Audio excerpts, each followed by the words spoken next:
This video is just one small part of a complete set of videos where the main subject is making effective selections, but this particular video we're going to take a look at Select and Mask. Select and Mask first appeared in Photoshop in 2017. It's a window where we could create new selections from scratch, or we can adjust or refine selections that we've already made in Photoshop's main window, the window we're currently viewing. Whenever we choose any of the selection tools from the toolbox on the left hand side of Photoshop, and it doesn't matter which one, whenever we do, the Select and Mask button appears at the top of the screen. But there are times when we may have made a selection in another way and we don't have one of these selection tools chosen. In that case, we can always get access to Select and Mask from the Select menu. There's the option. Let's open it up. Select and Mask gives us a number of different ways to view the image that we're about to make a selection on, or if it's already got a selection that we made in Photoshop, we could be here to refine that selection. Let's go to the top right of the screen and we've got a view mode that we can drop down. I'm currently viewing the image with an option called Onion Skin. You can see if I just click underneath, you can see we get a transparency box where I can show 100% transparency or back to the image. I'll leave it more or less in the middle. But we've got some other options. Marching ants, of course we haven't made a selection yet, so we won't see those. Overlay, we can see the image on black, on white, and we can adjust the opacity for all of these. Black and white, I tend to find this one's pretty good for the more simple selections we make. And we can view it on layers, so if we're making a composite, we can see the layers beneath. I'm going to go back to the overlay just for a moment, because I think we can see that pretty well, and I'll leave the setting at 50%. Now we've got a couple of choices here. We can have this color here, which is purely personal, indicating the masked area or the selected area. It's our choice. There's no great problem with either, because once we make a selection, it's always easy to inverse that selection in Photoshop within a few seconds. You'll notice we have a radius slider here. I tend not to use that at all unless I find any of the four down here that I want to use are not giving me the values that I need or the movement in the selection that I need, and then I may increase the pixel radius just a little bit. But generally speaking, I don't think I've hardly ever used the radius at all. We can smooth the selection when it's appropriate to do so, but I think the option we're going to be using most here is the feather. We can add contrast. We can also shift the edge. So if we've made a selection of a subject and we can see the halo around the edge of the subject, and this is why the view menu gives us the opportunity to look at the image on white and on black. Because if we've just made a cutout of a bird in the sky from a very light sky, if we view that cutout on black, then we're going to see the halo if there is one, and then we can see the effect the shift edge does. Pretty good tools in here. The default here is 0, and I've just moved the tool, so I'll reset it. Now once we've made a selection and or refined it, we need to determine what we're going to do to send it back to Photoshop. Do we send it back as a selection? Do we send it back with a layer mask? We can create a brand new layer with a mask, a completely new document, or a new document with a layer mask. In practice, I found the two that I use most of all are back to a selection, but more often than that, back to a layer mask. We'll come back to that in a few moments. For the moment, I'd like to take you over to the top left of the screen, but I just spotted something before we do that. We've got a little box down at the bottom here to remember the settings. It can be convenient, it can also be annoying, so it's just a personal preference whether you tick that box or not. So let's go up to the top left and look at the tools we've got there. The tool we have right up at the top left is the Quick Selection tool. It's exactly the same tool that we may see in Photoshop. If I make my brush a little bigger with the square bracket keys, you'll notice that we've got a couple of options here. We've got an add to a selection, a subtract from a selection. But what I can do here is just paint along the edge, and you can see that now Select a Mask is telling us what we've actually got selected. I can change to the minus if I've got an error somewhere and I want to come back from that.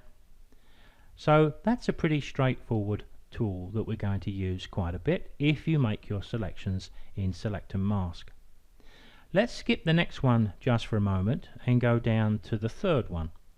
That's just called the Standard Brush tool. When I select this tool, I can just paint anywhere I choose. I'll make a bigger brush here too. So if I wanted to make a selection all around here, as you can see, it's pretty quick and easy to do that. Now while I've got this shading over the image, let me just briefly take you back and just show you one of the view options, the marching ants as an example, and how we can see this on white. Not forgetting we can increase the white too, or we can see it on black. So we've got quite a number of options. Let's go back over. We can also remove from that selection, of course, if we want to refine a selection. And I think the next three tools are pretty self-explanatory. The lasso tool, polygonal lasso tool, the hand tool to move around an enlarged image, and we can use the spacebar shortcuts, and the zoom works exactly the same way as it does in Photoshop. Now just for a moment, let me go over to the right hand side and clear this selection away. I'm going to go back to the brush at the top, which is the Quick Selection tool, and I'm going to make a quick selection of this image.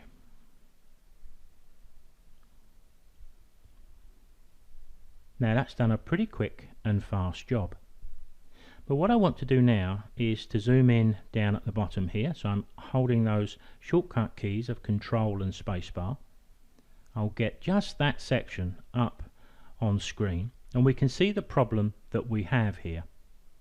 We've got all of the pink area selected, but of course that's going to not only cut off some of the plants that are protruding into the sky, it's also going to leave some of the sky inside of all the leaves and the branches here. So what we need to do is to go back to this option here, which is the Refine Brush tool, or Refine Edge Brush is the correct term. So when I select that, once again I've got the option to adjust the size of the brush.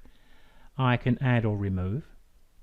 So what I'm going to do here is come down, and I'm going to make a brush that's a bit bigger than that because I just want to paint over the area. What we want to try to do here is to paint over the area that's got the areas we want to refine. So we don't want to come too far down.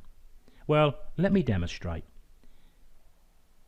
If I just paint, give Photoshop a chance to do its work, now you can see the mask looks a lot better, doesn't it? Let's try up here. That's not looking too bad too. Around here. And finally, those parts there. Now if you look down here, you can see a little bit of blue through here. Do I need to try and do something with that down here? A little bit of sky still showing through these areas. Let's see if we can improve it even more. But up here I think I'm more or less happy. I'm going to use the shortcut keys of Ctrl+0 to fit that on screen. There's the selection made. If we wanted to remove that sky, well then we can do so. Now coming back over to the top right of the properties and the view mode, I'm going to select on black, but when I do so you'll notice that it's the Angel of the North, the statue, that's black. What I want is the sky black. So I need to go down to the invert and just give that a click. Now I can evaluate the edge. So along the edge here I can see I'm still getting a little bit of blue coming through there, but let's have a look on the edge here. You can see we've got just a little bit of blue showing through, so perhaps this is when we may want to first of all feather the edge just a little bit. So we could decide to put a pixel or two of feather there, but we could also decide to shift the edge, and there you can see the halo has been taken away completely. Now we don't want to go too far, so I went a little bit quick there in one jump, so we need to just drag this down a little bit at a time just until we get rid of the halo, because we are going to affect the edge just a little bit, but we'll hardly notice that. Ctrl+0, so there you can see how we can make select and mask help us to make a selection. Now when we're happy with the selection that we've made, and let's assume we are here, now we can go down to the output too and choose what we want.